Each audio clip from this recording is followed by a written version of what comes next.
In digital Marathi, जनतेच्या हक्काचं व्यासपीठ। बदलापूर पूर्व कात्रप येथील टायटन कंपनीच्या घड्याळाच्या राजेश वॉचच्या दुकानाचे शटर वाकवून चोरट्यांनी दुकानातील सुमारे 25 लाख रुपयांचे महागडे घड्याळ चोरी केले आहे।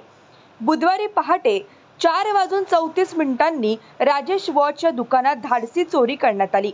ही चोरी सीसीटीव्ही कॅमेऱ्यात कैद झाली असून 2 पेक्षा जास्त चोर या चोरीत असल्याचे सीसीटीव्ही कॅमेऱ्यात कैद झालेल्या दृश्यावरून समोर येत आहे।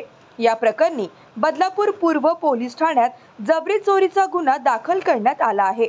दुकानात लावलेल्या सीसीटीव्ही कॅमेऱ्यामध्ये चोरटे कैद झाले असले तर या धाडसी चोरीचा शोध लावण्याचे आवाहन बदलापूर पोलिसांसमोर आहे। पहाटे 4:34 ते 5:10 या 40 मिनिटात चोरांनी सगळे घड्याळ बॅगेत भरून हा मुद्देमाल लंपास केला। यावेळी दुकानाचे मालक श्रीचंद यांनी चोरीचा तपास लवकर करून या परिसरात पोलिसांनी अधिक गस्त वाढवण्याची मागणी केली आहे। आम्ही सकाळी आम्हाला माहिती पडलं की आमच्या दुकानात चोरी झाली आहे। आम्ही बघितलं, आम्ही पोलीस स्टेशनला जाऊन कंप्लेंट पण केलेली आहे।